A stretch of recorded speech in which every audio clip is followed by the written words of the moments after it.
Bienvenidos a Vértice Internacional, soy Rina Musali y ya estamos listos para presentarles las claves de la política internacional.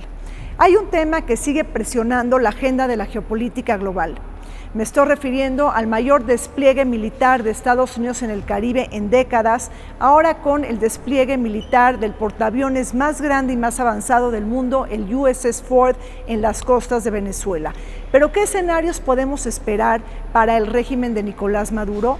¿Cuáles son las implicaciones políticas y jurídicas de haber designado al Cartel de los Soles como una organización terrorista extranjera? ¿Cómo está jugando el factor chino y ruso en este sentido? ¿Podrá venir una solución negociada? ¿Qué piensa usted? Le pido por favor que nos acompañe.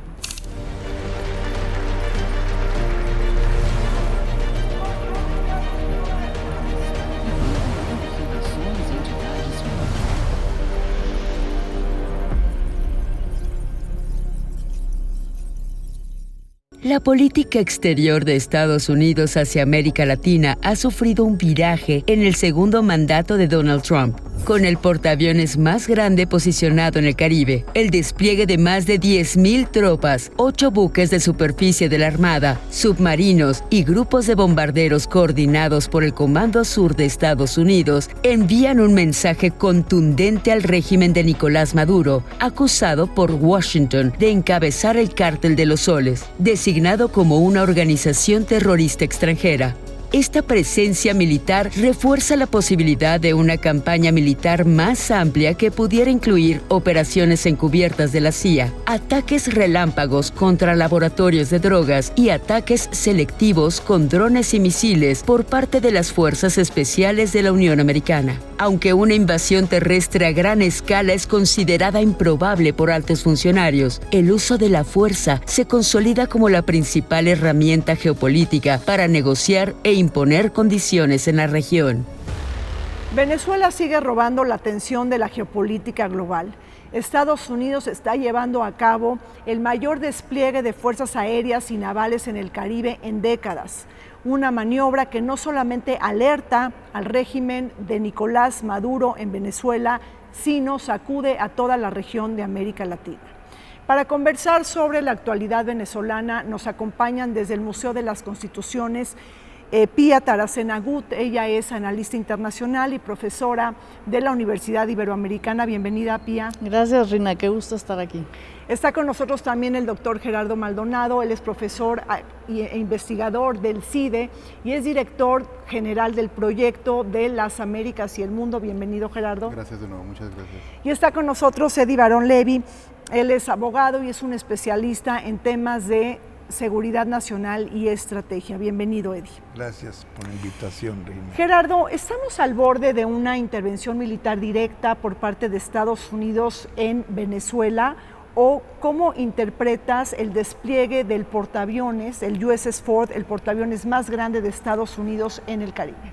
Bueno, claro que el mensaje es muy claro, es decir, que pueden intervenir. Están enviando todas las fuerzas necesarias como para poderlo hacer y enviando un mensaje de amenaza para que haya un posible cambio. Es decir, eso está ocurriendo sin duda y lo pones en muy buen contexto. Ahora, lo que continúe dependerá en realidad de muchas más cosas, es decir, todavía falta tiempo, no sé cuánto en realidad, hay algunos elementos como para poderlo saber, pero de tomar la decisión de efectivamente intervenir, pero el hecho de que ya esté ahí obviamente manda un mensaje y además una reacción desde el propio régimen de Nicolás Maduro y además una reacción de tanto los aliados o más cercanos al propio régimen de Maduro como de quienes están en contra del propio régimen, que quizá no necesariamente están del lado del gobierno de Donald Trump, pero que sí no están, digamos, en esa posición. Es decir, sí mueve las cosas en la región a partir de un punto muy importante, porque Venezuela ha sido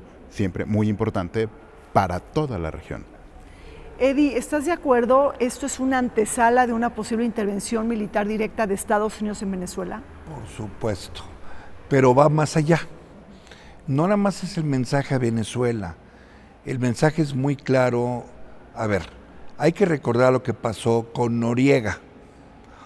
A Noriega trataron de convencerlo que no querían entrar. Fue catalogado, hubo orden de aprehensión y una recompensa como narcotraficante. Ya está boletinado, por decirlo así, desde hace tiempo tiene orden de aprehensión, pero ella es como terrorista. Y la ley patriota, desde la ley patriota y otras tantas del Congreso y decretos presidenciales, permiten entrar, y que no se nos olvide, en México. Ese mensaje también es para México. Ayer fue Thanksgiving, Día de Acción de Gracias. Me sorprende algunas de las cosas que pasaron en México, pensando que iba a pasar de noche, por decirlo así. Y hoy en día, en la mañana, el New York Times, el Washington Post, se encargaron de decir, una cosa es Viernes Negro, Black Friday, y otra es lo que está pasando. Definitivamente el mensaje es para Maduro, para el Congreso de Venezuela, y más que nada diciendo, no te reconocemos por ilegítimo. Y hay que recordar que también Brasil y otros países de Latinoamérica lo dijeron, nada más que se les olvidó. Pía, ¿cómo estás viendo esta operación Lanza del Sur de Estados Unidos? ¿Cuáles son los objetivos geopolíticos y estratégicos de esta propuesta de Trump? Sí, yo lo primero que diría es que es una redefinición de la seguridad regional. Nos decíamos hace rato que nos quejábamos que Estados Unidos no volteaba a ver mucho en ese sentido, sobre todo América Latina. Había una estrategia de dejar que cada país resolviera con cierta cooperación la cuestión del crimen organizado, de la seguridad, pero creo que Estados Unidos está poniendo sobre la mesa también un tema que se discute mucho a veces en las mesas de seguridad regional, que es si hay un enemigo común que es el narcotráfico, pues debería de haber como más cooperación regional en ese sentido. Ahora, aquí el problema es que Estados Unidos obviamente con Trump lo hace desde un punto de vista unilateral. Este despliegue pues, por ejemplo, este buque o los 15,000 soldados que Estados Unidos tiene en la región, más la búsqueda de cooperación con estas giras tan interesantes a República Dominicana, a Trinidad y Tobago, a Puerto Rico, de los funcionarios americanos, para cerrar la pinza de la seguridad regional, pues es un mensaje muy contundente que confunde dos cuestiones. Por un lado, pues sí, la cuestión crítica del crimen organizado y el narcotráfico, y de pasada, pues el mensaje directo a Venezuela sobre la situación de Maduro y el régimen que a todas luces es ilegal porque no ganó las elecciones y que Maduro se quedó en el lugar siendo un dictador, y que eso pues también abona a juntar como los dos temas y entonces ejercer una presión mucho más fuerte sobre el régimen y además en el gran tema que es el del narcotráfico en la región. Y entonces, Gerardo, ¿cuáles son las opciones o el abanico de opciones militares que tiene abierto el establishment de Estados Unidos frente a Venezuela? Pues eso yo creo que lo va a marcar el propio Trump y la gente alrededor de él en términos de seguridad nacional y seguridad internacional. Es decir, estoy de acuerdo que yo creo que como dijeron, no es solamente ese tipo de intervención, y creo que hay muchos como elementos en términos de esa discusión. Es decir, lo que están diciendo, el argumento por el cual se está presentando tiene que ver con el crimen obviamente organizado, digamos, la posible participación en cómo han categorizado a varios de los movimientos, incluso en Venezuela, y los grupos traficantes como terroristas, como para poder intervenir, aunque en muy buena medida, en realidad, esa intervención no tiene que ver solamente con esos elementos, sino tiene que ver obviamente con la naturaleza autoritaria, uno del gobierno, tiene que ver incluso con el intentar realinear a los otros gobiernos a favor o en contra y que se posicionen respecto al gobierno de Trump. Entonces, el primer mensaje obviamente tiene que ver con un asunto de seguridad, pero los otros tienen que ver con otras dimensiones que le interesan al gobierno de Trump. Y además una cosa muy importante, es decir, que las relaciones, yo creo que eso es un asunto importante con el pasado y sobre todo con ese gobierno de Trump, es que las relaciones que se tienen con Estados Unidos son bilaterales, es decir, que no ocurren en otros ámbitos y que además son casi con él. Es decir, que los otros elementos que pueden definir la política exterior de los Estados Unidos, del propio Congreso, otras partes del gobierno, distintas agencias, en realidad lo que está haciendo es que se tienen que concentrar en él y alinear a los gobiernos también del mundo, pero en la región muy clara que lo que va a ocurrir es con él y él con los propios presidentes. Eso yo creo que lo hace claro. Entonces, varios mensajes, Eddie, en materia de seguridad, de realineamiento geopolítico, pero ¿cuáles son las opciones militares que tiene abierta Estados Unidos? Por ejemplo, ¿qué te imaginas? ¿Operaciones de la CIA, un ataque relámpago? ¿De qué estamos hablando? Mucho personal adentro. Te puedo adelantar que estamos a lunes, ¿no? No, en viernes. Creo que para la próxima semana vas a ver algo que dijo Trump, que dijo, bueno, dejo la puerta atrás abierta. La información que yo tengo es que él quería 1 año más, 2 años más quedarse y Estados Unidos le dijo, no te quedas. Pero hay un punto adicional que no estamos viendo. Bueno, 2, en mi opinión. 1, por decirlo así, el realignment que está pasando en Latinoamérica, República Dominicana, hasta Honduras, Lula, presidente izquierdista que está hacia el centro, y perdón la palabra, pero no pelando mucho a Venezuela. Bueno, hasta Petro, ¿no? Porque Petro sabe que él va a ser el próximo. Ahí está su hijo en la cárcel en Florida. ¿Cuál es el mensaje a China y a Rusia? Porque lo primero que hizo Maduro es, te invito a que me vengan a poner misiles. Y Estados Unidos nunca dijo, oye, no entres, le está diciendo, esta parte es nuestra. Es el viejo adagio que nos ha ofendido para los mexicanos, de que somos el patio trasero de Estados Unidos. Y sí lo somos, aunque en palabras quieras decir la zona hemisférica de seguridad, la zona de intereses vitales, México, Latinoamérica, Venezuela, porque Venezuela está exportando, hay que recordar también, terrorismo a través de Hezbollah y otros también. Entonces el mensaje está claro, no lo vamos a tolerar, y aunque esté China adentro y Rusia, vamos a proceder. Es el mensaje que creo yo que los países renuentes van a tener que entender. Estamos regresando a lo que era esto es tuyo, esto es mío, con modificaciones. Claro. ¿Y cómo lo estás viendo, Pía? Sobre todo, ¿cuáles son las armas que tiene Estados Unidos para proyectar este poder? Es decir, ¿cómo lo va a materializar en términos militares? ¿Qué te estás imaginando? ¿No? ¿Un ataque relámpago, un ataque a un narcolaboratorio? O sea, cuando hablamos de esto, ¿qué te imaginas? En el caso de Venezuela. Sí, o sea, de un ataque militar a Venezuela. O sea, ¿qué opciones hay abiertas en la mesa? Todavía es muy difícil porque, por ejemplo, si ves las encuestas, 70% de la población estadounidense no quiere una intervención militar. Está, como bien decían, la presión de China y Rusia, que también han armado de alguna manera a Venezuela, por ejemplo, con drones, o los préstamos de China que sirve a Venezuela para estar a flote, igual la presencia iraní. También con cuestiones militares y de entrenamiento. Entonces, lanzarse a un ataque así, pues sí te conflictúa, obviamente, con estos países, Irán, China, Rusia, obviamente con tu propia población, que Trump no tiene todas las cartas dominantes adentro, Estados Unidos adentro también tiene muchos conflictos. Y pues ir contra la poca popularidad de voy a invadir para tirar a Maduro es muy difícil, ¿no?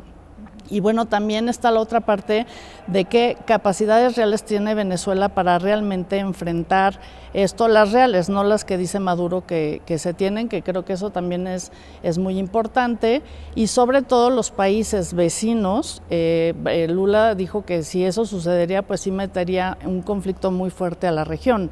Entonces tiene muchas presiones Trump que limitan esas capacidades reales. A ver, militares puede ser que sí lo tenga, y si es muy preocupante, pues estos dichos como el de ayer, de decir vamos ya a pasar a la acción concreta en territorio para atrapar narcotraficantes, ¿no?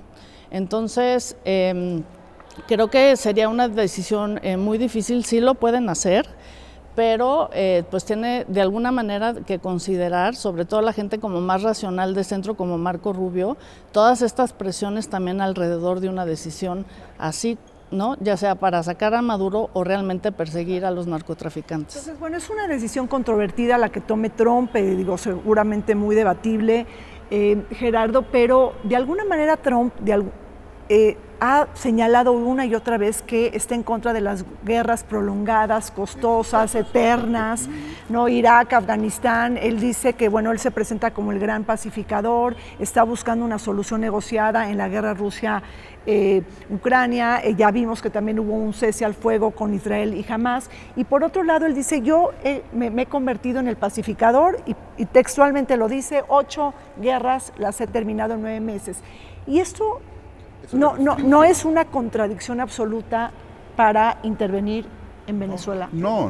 A ver, ¿cómo lo ves? De hecho, o sea, no, más bien es como lo que puedo hacer, respondiendo a la pregunta anterior, o sea, tiene como muchas opciones, pero en realidad tiene muy pocas, desde todos esos elementos. Lo primero es, tendría que ser una intervención muy poco costosa, y muy poco costosa en distintas dimensiones. Uno, en que tendría que ser muy rápida, porque en términos militares tendría que ser muy poco costosa, y tendría que ser también un poco costosa en términos de, no puede ser muy prolongada, porque en demás sí se podría echar en contra las consecuencias que tienen para la población civil en Venezuela, y esas sí no son para nada buenas noticias, y no hay manera de que él, no creo que gane el premio Nobel, pero menos si además hay imágenes de, digamos, venezolanos que están muriendo, están siendo afectados. Y lo otro es que también le resulta muy costoso en términos de la propia opinión pública, como lo puso muy bien Piedra, si no tiene la mayoría. Entonces, lo que puede hacer es, puedo tener muchas pequeñas intervenciones que parezcan que está consiguiendo la paz, y porque en realidad lo que hace es, lo que yo estoy haciendo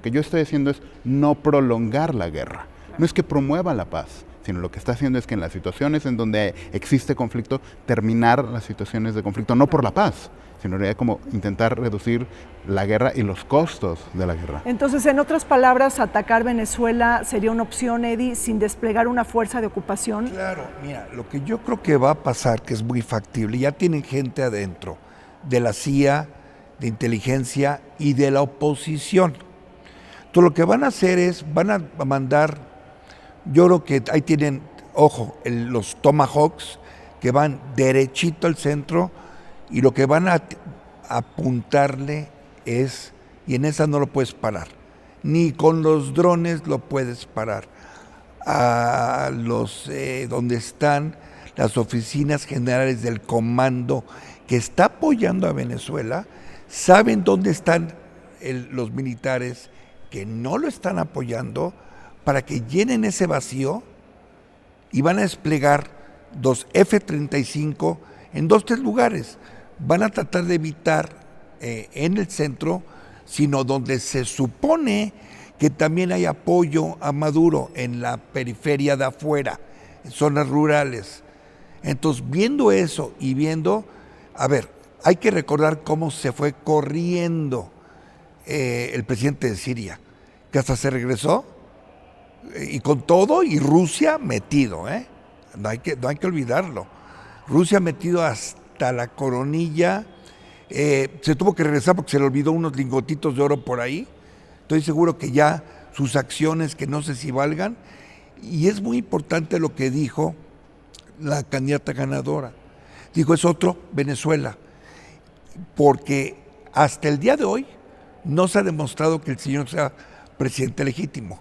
Entonces, lo que van a hacer es que la presidenta legítima ponga orden, que se vaya a gobernar al palacio, obviamente con un plan que ya está hecho, se empezó a estructurar. Ella ya está en Venezuela, en un lugar no determinado, y yo creo que eso hay que recordar algo, sí, una cosa son las guerras y otra es preservar la seguridad contra el terrorismo y contra las bandas de narcotraficantes, que para el día de hoy ya son, ¿cómo se llama? Son terroristas, y no va a faltar algún militar que diga, quiero los $50 millones, aquí lo tengo. Bueno, pero, a ver, de acuerdo, pero también pongamos en el debate otras cosas. Se acaban de celebrar unas elecciones el 4 de noviembre en Estados Unidos, en donde el Partido Demócrata arrasa y gana la gubernatura de Virginia, de New Jersey, y también, bueno, pues está ahí el nuevo, que será el nuevo alcalde Mamdani para la ciudad de Nueva York.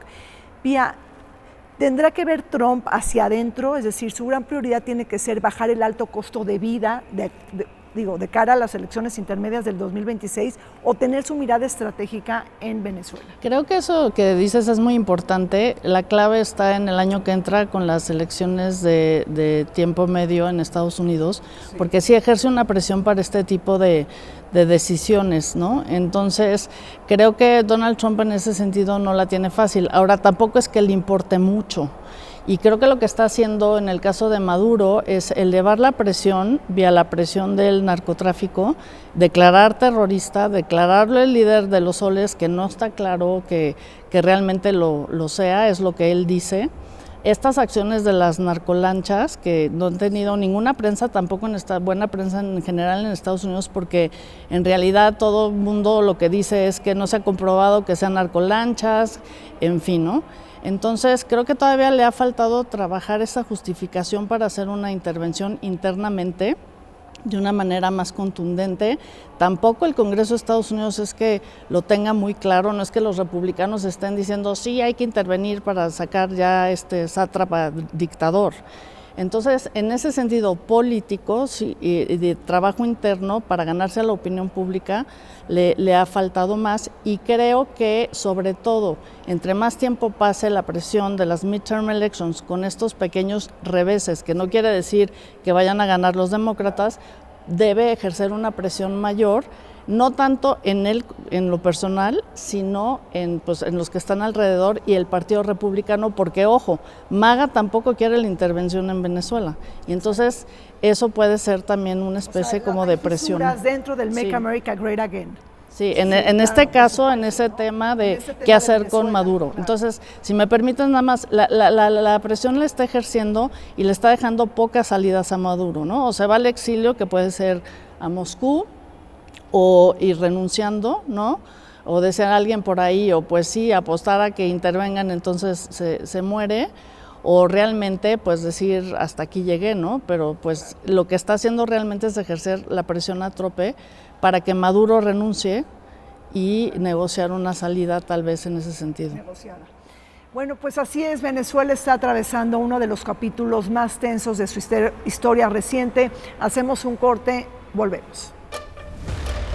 La presencia militar de Estados Unidos en el Caribe ha alcanzado niveles sin precedentes, marcando una fase de escalada que redefine la presión sobre el gobierno de Nicolás Maduro. El despliegue del portaaviones USS Ford, la plataforma de combate más poderosa de la Armada estadounidense, junto con buques anfibios, cruceros, destructores y bombarderos estratégicos, evidencia una postura coercitiva con 10.000 tropas en el Caribe. Desde septiembre de 2025, Washington ha realizado al menos 21 ataques contra embarcaciones cercanas a la costa venezolana que han provocado decenas de muertes. Estos movimientos, acompañados de ejercicios militares en Trinidad y Tobago y de una narrativa centrada en el combate al narcotráfico, han alimentado temores regionales de una intervención más amplia.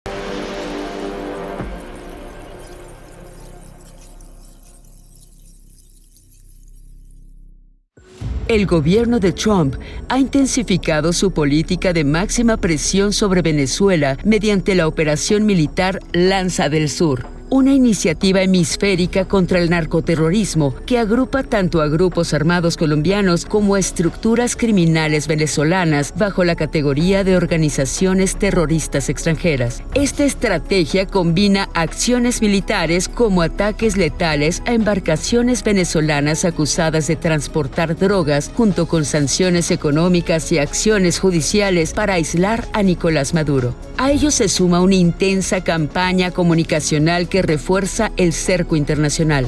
Hasta el momento, Washington ha buscado conformar una alianza latinoamericana de apoyo para combatir el narcoterrorismo y designar al Cártel de los Soles como organización terrorista. Este esfuerzo ha encontrado eco en Ecuador, Argentina, Paraguay, Perú y República Dominicana, aunado al hecho de que Guyana, Trinidad y Tobago, junto con Panamá, respaldan la estrategia antidrogas de Washington. Estamos comentando sobre la operación militar más grande de Estados Unidos en los últimos años en el Caribe. Y bueno, pues aquí estamos en esta mesa de análisis también analizando sobre todo el tema de Venezuela. Gerardo, Estados Unidos justifica sus acciones militares para proteger su seguridad del narcoterrorismo del hemisferio occidental. Así lo plantea Donald Trump y los países de América Latina, bueno, pues rechazan una intervención, una posible injerencia como debe de ser. Pero yo te pregunto, ¿es el crimen organizado transnacional el principal problema de América Latina? Es sin duda uno de los principales temas, o sea, no me queda la menor duda. El asunto es que como los problemas nacionales de todos los países en realidad son internacionales. ¿A qué me refiero? Es decir, el tema del narcotráfico y el crimen organizado está obviamente relacionado con otros asuntos que también son internacionales, es decir, eso tiene relación con los procesos de migración, por ejemplo, o sea, está asociado en eso, con problemas en términos de cambio climático, porque eso cambia en realidad las condiciones para todos, está también relacionado incluso con la naturaleza política de los propios regímenes. Entonces, claro que yo creo que es una muy buena justificación en el caso de Venezuela, aunque quizá lo que tienen detrás es una posibilidad, es más bien como la naturaleza del propio régimen, y eso empata muy bien con una forma en la cual desde Estados Unidos lo pueden hacer. Lo pusiste muy bien en eso, es decir, en realidad la razón tiene que ver con nuestra propia seguridad, y que ese es un argumento que pueden utilizar, pero tiene que ver con qué consecuencias tiene para migración, para el propio comercio internacional. Claro, y para la estabilidad de los países. Eddie, y bueno, tú que eres abogado, ¿cuáles son las implicaciones jurídicas de haber declarado al Cártel de los Soles una organización terrorista extranjera? Bueno, la ley americana se envuelve desde la raíz es la ley patriota, pero hay muchas otras. Tienes, por ejemplo, la que se llama The Drone Kingpin, que si eres jefe de un cartel, eres un kingpin, o sea, eres un cabecilla. Vienen cuestiones de otros decretos que el Congreso pudo haber revocado y no lo hizo. Que es un problema para los demócratas también, sí.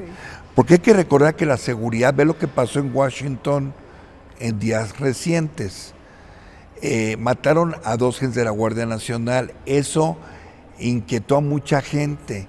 Entonces, ahorita Trump está jugando está tocando el violín, tal cual, desafortunadamente para algunos, afortunadamente lo sabe tocar. Jurídicamente, el Congreso puede ir a los juzgados para decir que hay un exceso. Aquí hay un debate. La ley de poderes de guerras en el extranjero es la famosa War Power Act, con ser comandante en jefe. Y el problema que tienen los demócratas es que varios demócratas, entre ellos Obama, por ejemplo, hizo una operación adentro de Irak, no pidió permiso, informó. Ahorita es lo que está haciendo Trump. Esta ha sido una guerra entre congresos demócratas y republicanos y presidentes demócratas y republicanos. No es que Trump se esté pasando las leyes, como en algunos países, a como quieran interpretar sus leyes o la Constitución. En este caso en específico, la ley da claridad de lo que puede hacer.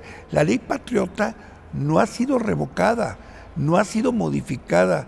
Es la raíz de todas las demás, entre otras leyes que está pasando contra la corrupción, contra la cleptocracia. Ahora, ¿qué va a pasar? Yo me pregunto, porque creo que esta pregunta no la hacen muchos los mexicanos. México está quedando aislado. ¿Con quién vamos a estar? ¿Con Nicaragua? ¿Con Cuba? Tú acabas de decir algo que es cierto. Esta crisis, si la llamamos así, este conflicto, no se había dado en Latinoamérica y en el Caribe desde la crisis de los proyectiles de los cohetes cubanos, ¿ok? Desde Kennedy, cuando tuvieron que decir a Khrushchev, retira los cohetes y los barcos. Rusia ha estado callada. China no ha dicho nada más, pues háganlo en paz, ¿no? Sí. ¿Por qué? Porque por el otro lado está el problema de las tarifas. Es como le está jugando Trump, en parte a seguridad nacional. Va a ser muy importante la decisión de la Corte Suprema de Estados Unidos respecto a los aranceles, que son los tariffs, ¿no? Ahora hay una pequeña división entre los conservadores que digan si eso no es. En este aspecto, a mí lo que me preocupa es la respuesta de México, que ha sido, me quedo callado, hacer mutis. Ahora, ¿qué ha pasado con los movimientos que ha habido? Yo sí directamente le achaco, si se le dice comúnmente los términos, lo que ha pasado, los cambios, los carteles de México, la muerte del presidente municipal en Michoacán, que fue noticia de 8 columnas en el New York Times, en el Wall Street Journal. O sea, si creemos que en México nadie nos ve, no pasa nada, sí, yo le invito a esa gente que consigan muy buenos abogados, porque no nada más va a ser revocación de visas, van a ser cargos que ya están en acusaciones selladas y como copartícipes ayudando a carteles en otros países, como España. Sí, pero a ver, entonces, Pía, lo que está diciendo Eddie también de alguna manera es que está llegando la lógica del contraterrorismo en América Latina, es decir, no estamos hablando de Medio Oriente, no estamos hablando de África, estamos hablando de un cambio estructural de la política exterior de Estados Unidos en América Latina. Sí, por eso yo lo decía al principio, está tomando en sus manos la seguridad regional de una manera unilateral y con todas las facultades que como jefe de las Fuerzas Armadas tiene el presidente Trump, en el sentido que Estados Unidos solo ha declarado la guerra 4 veces en su historia, todo lo demás lo ha hecho con intervenciones, porque es una facultad que tiene el presidente de desplegar las Fuerzas Armadas desde su escritorio y sacar dinerito de su cajón para hacerlo. Entonces, creo que esto pues sí lo empodera mucho y por eso en ese sentido yo creo que sus declaraciones cobran mucho más peso, porque sí lo puede ser. Si mañana se le atraviesa algo y amanece con el cuerno cruzado, perdón la expresión, y decide bombardear un laboratorio en Venezuela, lo puede hacer, ¿no? Entonces creo que esto también es muy importante porque esa unilateralidad en la visión de la seguridad regional con ciertos socios en el Caribe, como decíamos, de República Dominicana, etcétera, que lo están apoyando, pues sí ejerce una presión muy fuerte. Ahora, creo que también en el sentido de estas otras potencias, cómo juegan en esa visión, sí, es dejar de alguna manera, no creo que China y Rusia se metan mucho, sí felicitan a Maduro en su cumpleaños, dicen que no lo van a dejar, Europa tampoco quiere la intervención, pero en el juego geopolítico mayor, obviamente le están dejando el terreno en su región, ¿no?, a Estados Unidos, para pues ejercer la presión o diseñar una política regional como le convenga a Estados Unidos hasta cierto punto. Bueno, y en todo este berenjenal, Gerardo, Eddie, también Pía, ¿ven una posible salida negociada? Es decir, ¿ven una posibilidad de dar ciertas amnistías, salvoconductos al círculo íntimo de Maduro? O sea, ¿qué se están imaginando? ¿Se podría ir Maduro a Rusia, a Turquía, a Bielorrusia, a Nicaragua? ¿De qué estamos hablando? Bueno, tiene que ver con la propia naturaleza del régimen autoritario en Venezuela. Uno de mis colegas, Gerardo Sánchez Nájera, decía que uno de los posibles antecedentes, porque esto sí es muy nuevo, obviamente es demasiado reciente, era que estaba también, y que lo dijo muy bien Eddie, el caso de Noriega. Él decía, no va a ser el caso como de Noriega, que fue muy fácil, sino a lo mejor esto ocurre como Libia por la naturaleza del propio régimen. Eso, en ese sentido, si ese es el caso, tendría que ser un asunto con mucho más negociado, como con más transición. El problema es que tanto eso podría ocurrir. ¿Qué va a hacer Maduro? No creo que, siendo quien es, tendría que quedarse en la región, porque en realidad eso le mete presión a los países de la región que yo creo que no estarían tan dispuestos a, en realidad, hacerse cargo de ese costo. Y no creo que ninguno de los países tenga la capacidad como para tomar el costo de recibir a Maduro. Imagino, y yo creo que en el caso de intentar hacerlo como rápido, poco costoso, una de las opciones que dijo Pía, que eso puede ser una intervención rapidísima, en donde en medio de todo eso, de hecho, acaben con ese dictador. Y creo que tanto para Estados Unidos como para los demás es mucho menos costoso, de hecho, si eliminan o desaparecen a Maduro.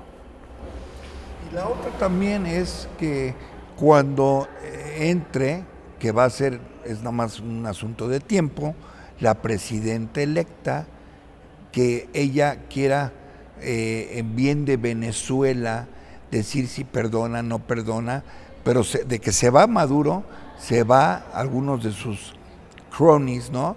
Los títeres también se van a ir.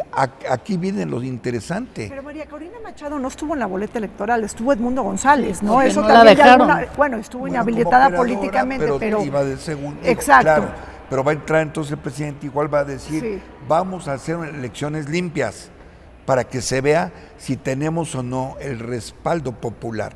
Pero lo que va a hacer es invitar, presidente, lo dice muy bien, a Estados Unidos a hacer alianza estratégica.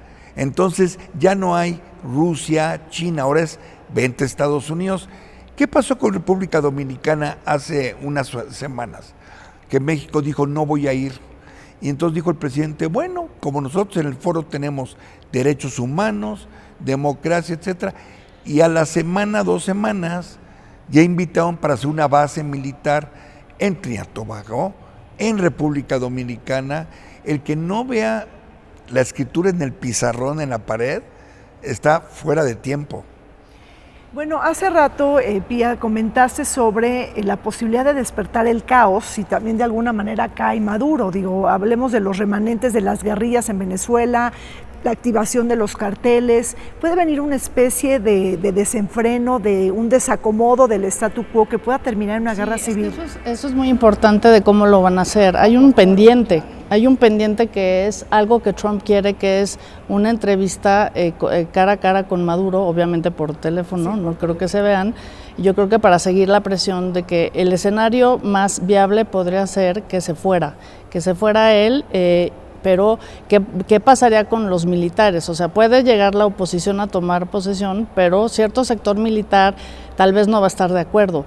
Y luego, si despliegan todas estas armas que dice Maduro en la población para la defensa, que él dice que tiene 8 millones de soldados, ¿qué pasa si esas armas más bien las controlan pues todas las guerrillas que tienen o los grupos criminales? Entonces la inestabilidad interna en Venezuela se puede venir muy duro, que no creo que se resuelva solo con lanzar elecciones, que es interesante el posible escenario, pero el control de la seguridad propia de la misma Venezuela, al quitar la tapa de la olla express, eso puede pues reventar en muchos sentidos. Entonces, creo que viéndolo así, tal vez a Maduro le conviene más en términos del victimismo, la negociación, pero en términos de retórica, pues también decir que me está invadiendo Estados Unidos y entonces realmente generar un caos justo para prolongarse o en el poder o prolongar el conflicto.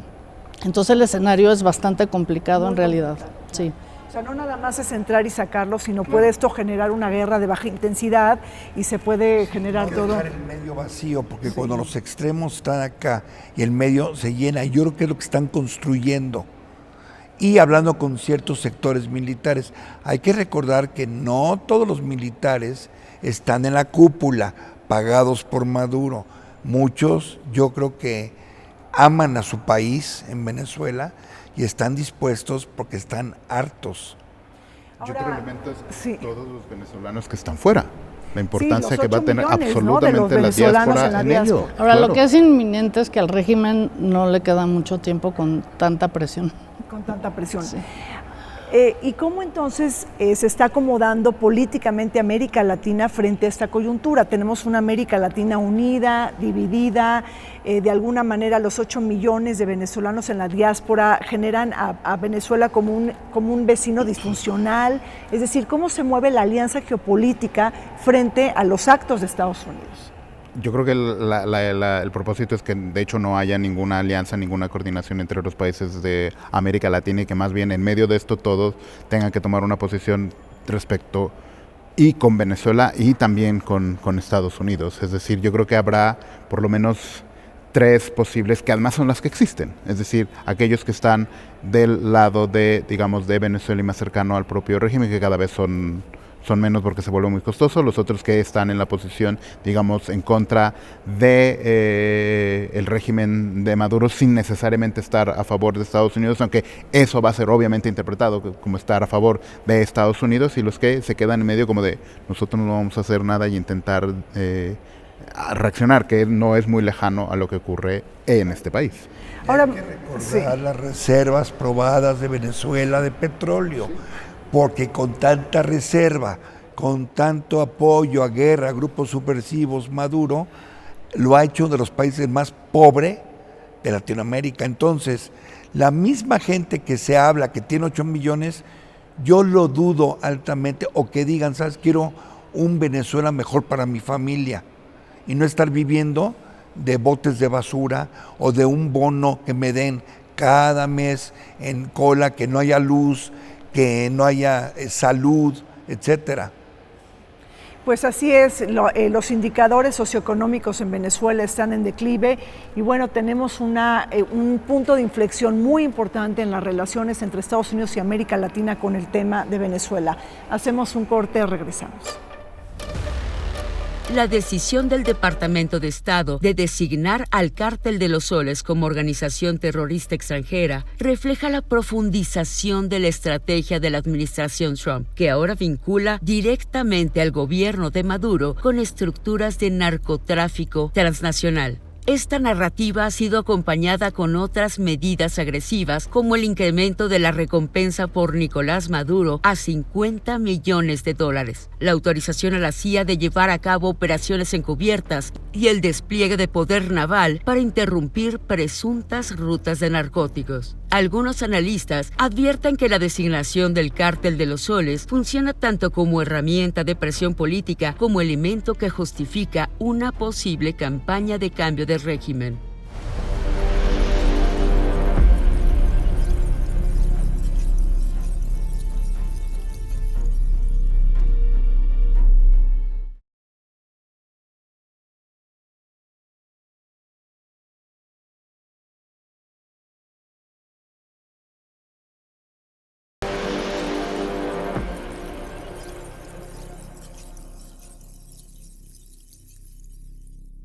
Venezuela atraviesa por la peor crisis política, económica y humanitaria desde que Hugo Chávez llegó al poder en 1999. Con un apoyo popular disminuido, acusaciones de fraude electoral, un panorama socioeconómico en franco declive y una diáspora de 8 millones de venezolanos en el exterior, la mayor crisis migratoria en la historia de América Latina, el régimen madurista ha invertido capacidades para reforzar sus alianzas geopolíticas con Rusia y China a propósito de compensar sanciones y fortalecer el posicionamiento del mundo multipolar frente a la influencia occidental. Recordemos el acuerdo de asociación estratégica firmado entre Maduro y Putin en 2025 a propósito de intensificar la cooperación bilateral en múltiples sectores como la energía, transporte, minería, finanzas, defensa y comunicaciones.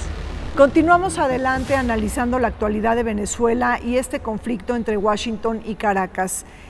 Pía, Nicolás Maduro tiene una orden de arresto por parte de la Corte Penal Internacional. ¿Qué país pudiera abrirle las puertas? Rusia, Turquía, no sé, Nicaragua, incluso Bielorrusia. ¿De qué estamos hablando? O sea, esto es una pregunta importante porque depende de muchas negociaciones políticas con los países, pero ¿qué país tú crees que sí puede abrirle las puertas? No, creo que el que está en el ranking más alto para eso es definitivamente Rusia, en Moscú, porque sí, realmente la relación de Putin con Maduro es muy estrecha, independientemente ya que Rusia como país, cómo está jugando sus cartas hegemónicamente, ¿no? Entonces creo que esa puede ser una posibilidad interesante. Leía en algún artículo que hacían la broma que con Bashar al-Assad y Maduro se tomarían unos vodkas muy divertidos los tres, ¿no? Pero ciertamente, ya viéndolo desde un punto de vista más complejo, pues sí es un problema para los países, justo por lo que mencionabas de la Corte, y en ese sentido yo veo muy difícil que acabe en algún país de América Latina. Quizá podría ser Cuba, que obviamente también tiene una relación muy estrecha, en sentidos de contraespionaje y en sentidos de que son los cubanos los guaruras del propio Maduro, pero no creo que se quedara mucho tiempo ahí. Entonces tienes que tener un país primero como de salida, o bueno, ya directamente irte a otro, que yo la verdad lo que veo más claro es que podría ser Moscú, pero en realidad pues eso está en el aire, ¿no? No sé. Oye, ¿no será, Gerardo, factible que Trump negoció con Rusia la capitulación de Ucrania en el diálogo que se está dando en Ginebra, a cambio de que si llega un ataque, verse un ataque involucrado de Estados Unidos en Venezuela, que Moscú se mantenga, de lado, por así decirlo, que no intervenga? Eso quizá también se está dando como un give and take, ¿no? Esa es una posibilidad, porque claramente Rusia está completamente involucrada en el caso de Venezuela. Es decir, una de las condiciones por las cuales se ha podido mantener el régimen de Maduro justamente ha sido por el apoyo del régimen de Rusia, y esa sería una posibilidad, digamos, se le abre una posibilidad a Rusia para, digamos, dejar eso ahí y que lo otro se solucione, además cada uno incluso en su propia región, lo cual mete después, obviamente, en complicaciones a los otros países con estas posibles soluciones. Claro. Y en el caso, yo lo que creía, de hecho, yo creo que si no acaba muerto, yo creo que Maduro acabaría en una cárcel en Estados Unidos. Ese es el espacio en el cual podría estar. ¿Estás de acuerdo con eso, Eddie? Sí y no. A ver, sí, en que obviamente todo está para negociarse, pero a ver, Ucrania perdón la palabra, se cuece aparte. El general Keith Kellogg se molestó mucho, que es el negociador, la gente de más confianza de Trump, y lo mandó a negociar, porque Steve Witkoff filtró información que no debería, diciéndoles a Rusia cómo llegarle, por decirlo así, a Trump. Y dijo, yo renuncio, y le pidieron que no renunciara. Te digo, porque igual se va a ir a otro puesto de gran calado. ¿Por qué digo esto? Porque Rusia está perdiendo, no ha avanzado. La guerra de unos días que él pensaba, no solo no ha avanzado, ya han muerto más de 2 millones de jóvenes rusos. Tú pones a las madres enfrente y por eso ha tenido serios problemas.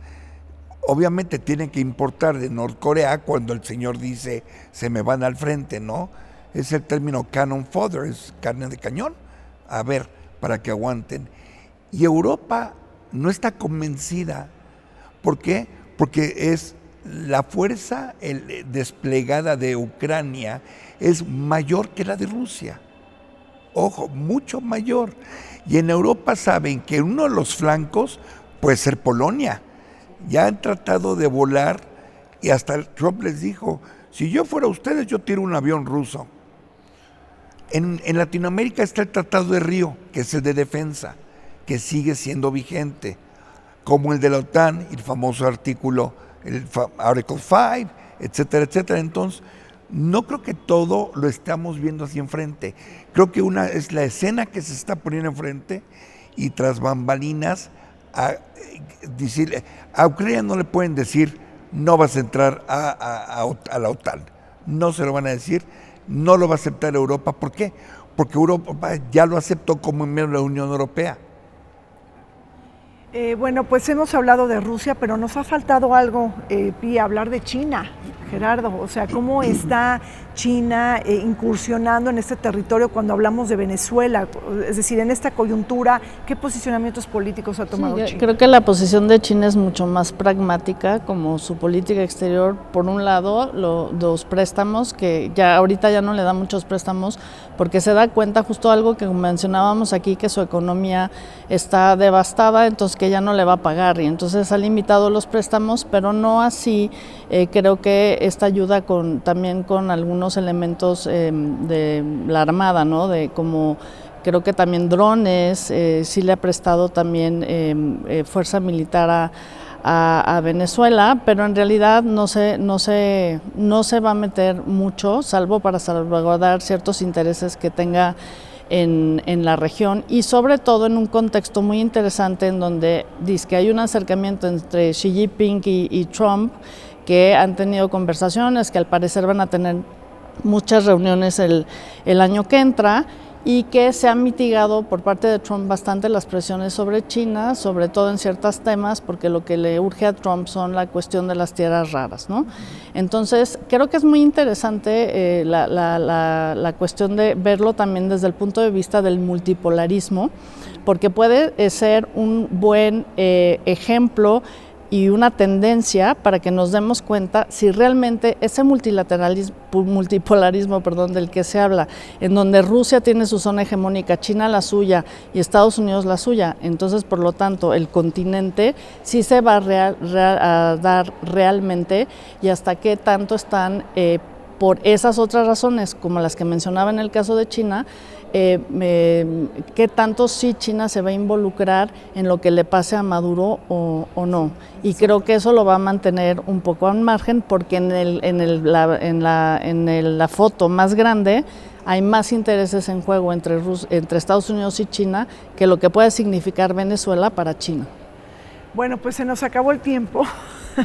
Les agradezco muchísimo a Edy Barón-Levy, a Pia Tarasenagut y también a Gerardo Maldonado.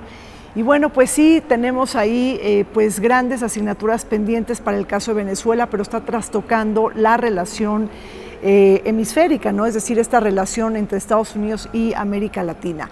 Hacemos un corte, regresamos. La geopolítica venezolana se ha convertido en un nodo clave donde convergen los intereses de Rusia y China, cuyos respaldos constituyen pilares esenciales para la supervivencia del régimen de Nicolás Maduro en medio de la creciente presión de Washington. En mayo, Maduro y Putin firmaron un tratado de asociación que amplía la cooperación militar, energética y financiera. Paralelamente, China ha profundizado su respaldo diplomático y económico sin ofrecer nuevos préstamos masivos, pero priorizando acuerdos productivos y de continuidad comercial. Este entramado de alianzas opera como contrapeso directo al asedio estadounidense, garantizando a Maduro un flujo de apoyo y margen de maniobra frente a las presiones externas. Llegamos al fin de Vértice Internacional. Zorrina Musali, me despido de ustedes, no sin antes agradecer al Museo de las Constituciones por todas las facilidades brindadas para grabar. Nos vemos todos los martes y sábados en Vértice Internacional.